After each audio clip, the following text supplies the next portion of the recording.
guys, Lunar Spawn 27 here, bringing you Naruto chapter 689, I Love You. So the chapter begins with Kakashi making the first move as he combines Kamui with a couple shurikens that came with the Perfect Susanoo to create Kamui Shuriken. Each shuriken hits one of the chakra arms as a chunk of it gets warped away by the Kamui. Sakura was wondering how Kakashi got Obito's Sharingan while Naruto was fanboying over Kakashi, saying that his Susanoo was more awesome than Sasuke's. Now, according to Kakashi, Obito's Sharingan ability was increased from the power of the Rikudo Sennin that he received. I guess that does make sense considering that Obito became the Jubei Jinchuriki and Hagoromo was the Jubei Jinchuriki. I heard that in other translations, Kakashi was referring to himself, which doesn't make a lot of sense because when the hell did Kakashi get the powers of the Rikudo Sennin? Geysers of chakra then emerge from the ground as the rabbit's blob Juby thing starts to absorb it, which reverts Kaguya to her normal form as the giant blob then turns into a massive Gedodama, which according to Black Zetsu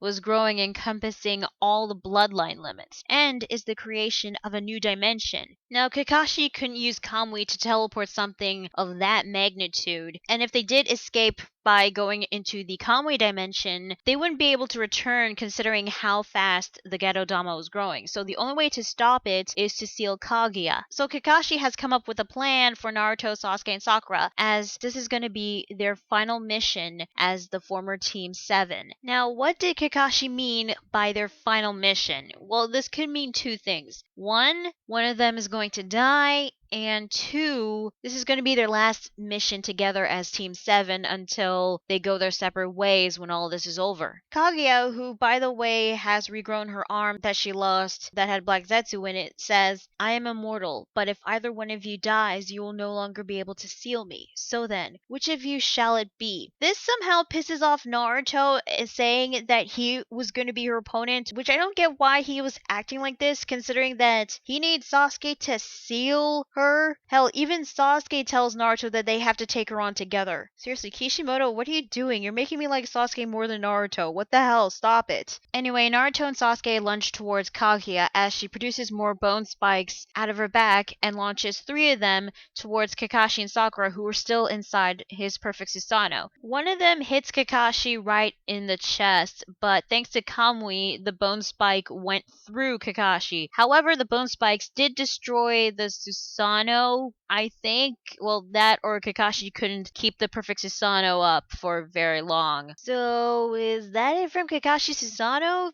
Yes? No? Maybe?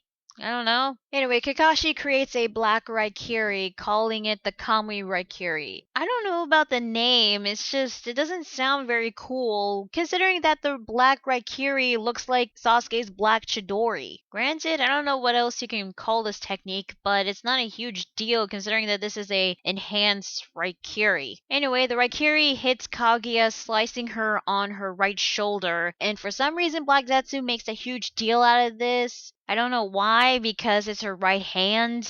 Anyway, Naruto and Sasuke are coming in both directions towards Kaguya, getting ready to seal her. And according to Black Zetsu, there wasn't enough time to open the gateway to escape into another dimension, so he creates a tiny portal between Kaguya and Sasuke, and Kaguya launches a bone spike at Naruto, which hits him, but the Naruto that got hit was a shadow clone, and Sasuke was the original Naruto using the Henge Jutsu, the transformation jutsu, which Kaguya realized that Naruto must have transformed back then before they attacked. However, Kaguya's severed arm that had Black Zetsu in it launches a bone spike through the portal towards the real Naruto, but Kakashi uses Kamui to warp the portal away. Sasuke uses his Rikudo Rinnegan Eye to swap places with the destroyed shadow clone, as the real Naruto and the real Sasuke are getting closer towards Kaguya, getting ready to seal her. Now, it seems that Kaguya still can teleport into another dimension, as she was considering to teleport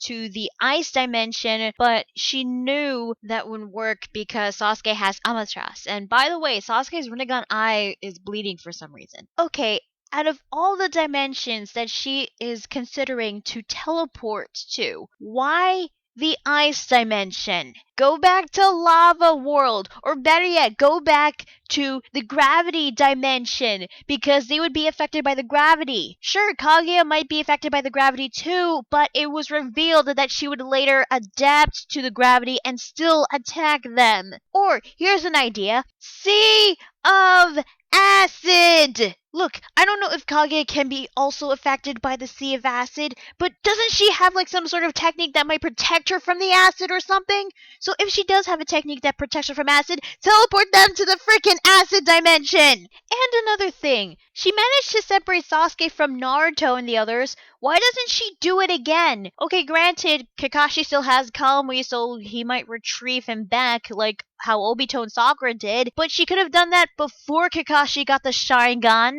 And another thing, according to Black Zetsu, the Genesis dimension was Kaguya's domain. This was her home turf, her advantage, and Kaguya has been doing nothing but absorbing energy this whole time, which means that her strength and her speed would have vastly overwhelmed theirs. Well, he is right about the speed, as she does get away from Naruto and Sasuke, but Sakura comes right from above Kaguya and punches her on the head, saying, "I'm still here, damn it, and from one woman to another, I'm not taking any of your crap." I am so glad Kakashi included Sakura in his plan, and seeing her punching Kaguya on the head was really cool, so good job, Sakura. But here's the thing, Kaguya had the Byakugan activated, so she couldn't be able to dodge the attack or block it somehow, considering that she would have been able to see Sakura coming from above, unless Sakura attacked her on her weak spot. But how did Kakashi know where Kaguya's weak spot is for the Byakugan, unless it's the same location as Neji's weak spot?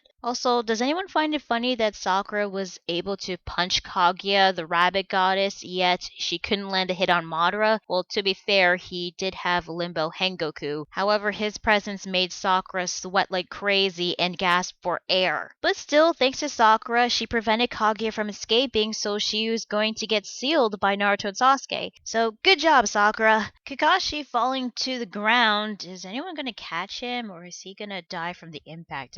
Anyway, he then thinks, "That's picture perfect. Right now, the way all of you are together. I love you." And that is where the chapter ends. Wait, that's why this chapter was called I Love You? Wouldn't it have made more sense if it was called I Like You and Kakashi said I like you instead of I love you? Back in part 1, when he first saw Naruto, Sasuke, and Sakura, he straight out said he didn't like them, and now seeing them together saying I like you, it would have made a lot more sense. Plus, this would have made a great callback to that scene back in part 1. So yeah, that is Naruto chapter 689. What did I think? Honestly, this was a huge improvement to the previous chapter. This had some great action and great teamwork courtesy of Team 7, and Kakashi using Kamui in his techniques and using the Perfect Susanoo was pretty cool. Now, I still stand by what I said in the previous chapter review, that how Kakashi got Obito's Sharingan and the Perfect Susanoo was bullshit. Many of you guys had said that Kakashi copied the Susanoo. No!